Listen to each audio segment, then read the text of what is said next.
معتبر عالم گزرے علامہ عبید اللہ قندھاری رحمۃ اللہ تعالی علیہ، درس نظامی کی بہت سی کتب کے اوپر ان کے حواشی ہیں، اور جن علماء نے اور طلباء نے وہ پڑھے ہیں تو ان کو معلوم ہے کہ کتنے اہم اور کتنے بہترین ان کے حاشیے ہوتے ہیں۔ قطبی پر ان کا حاشیہ ہے، شرح عقائد پر ان کا حاشیہ ہے، اس کے علاوہ کافیہ پر ہے، تلخیص المفتاح پر ہے۔ درس نظامی کی بہت ساری کتب کے اوپر ان کے حواشی موجود ہیں۔ اچھا، ان کے بارے میں بعض لوگوں کو یہ غلط فہمی ہے کہ شاید یہ اہل سنت سے نہیں تھے، بلکہ شاید بد مذہبوں سے ان کا تعلق تھا، لیکن ان کی کتاب جو شرح عقائد پر ان کا حاشیہ ہے،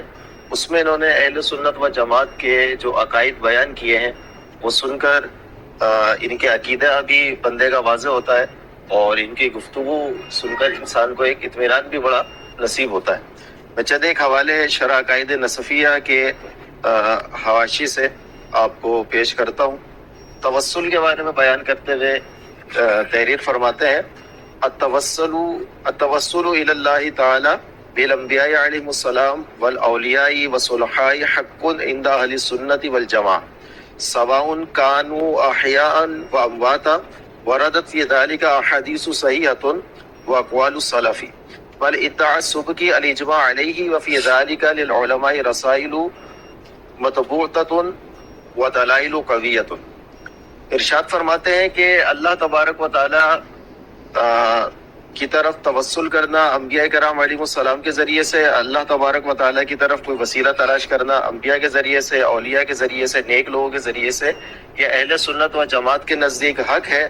خواہ وہ انبیاء اور اولیاء حیات ہوں یا وفات پا چکے ہوں، اور اس میں کئی صحیح احادیث وارد ہوئی ہیں اور اقوال سلف آئے ہیں، بلکہ امام سبکی نے تو اس کے اوپر اجماع کا دعویٰ کیا، اور علماء کی کئی ایک رسائل اس چیز کے بارے میں منقول ہے۔ اس کے بعد ایک اور مقام پر استمداد بغیر اللہ کے حوالے سے ارشاد فرماتے ہیں، الاستمداد من الاموات جائز نبیا کانا و اولیاء لان النبی والولی لا ينعزل بموته عن درجته وقربه من اللہ تعالی۔ بہت خوبصورت عبارت ارشاد فرمائی کہ وفات شدگان سے، جو فوت شدہ لوگ ہیں، ان سے استمداد کرنا جائز ہے، خواہ وہ نبی ہوں یا ولی ہوں۔ بہت بڑی خوبصورت دلیل دی، یعنی بعض لوگ یہ کہتے ہیں کہ زندگی میں تو استمداد مانگ سکتے ہیں لیکن وصال کے بعد نہیں مانگ سکتے، تو کیا ارشاد فرماتے ہیں، کیونکہ نبی اور ولی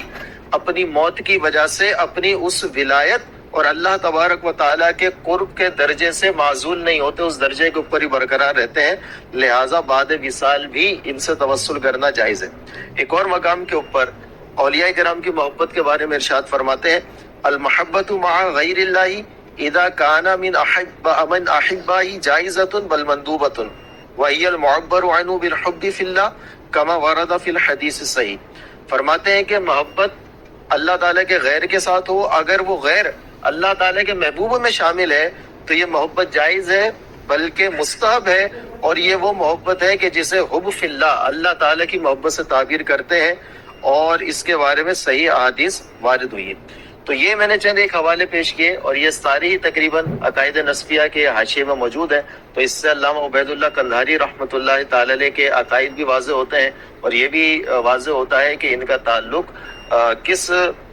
مکتب سے تھا اور کس ان کی آراء سے یہ حامل تھے۔ بہرحال میں ایک ترغیب بھی یہ دلاؤں گا کہ جو طلبہ ابھی درس نظامی میں انہوں نے داخلہ لیا ہوا ہے تو اپنی کتب کے اندر جن کتب کے اوپر علامہ عبید اللہ قندھاری صاحب کا آپ کو حاشیہ ملے تو ان کے حواشی سے استفادہ کیجیے گا، انشاءاللہ آپ کو بہت دلچسپی اس کے اندر لگے گی، ان کے حواشی کے اندر بہت نافع آپ کو معلوم ہوں گے، اور اس سے بات سمجھنا اور سمجھانا بڑا آسان ہو جاتا ہے۔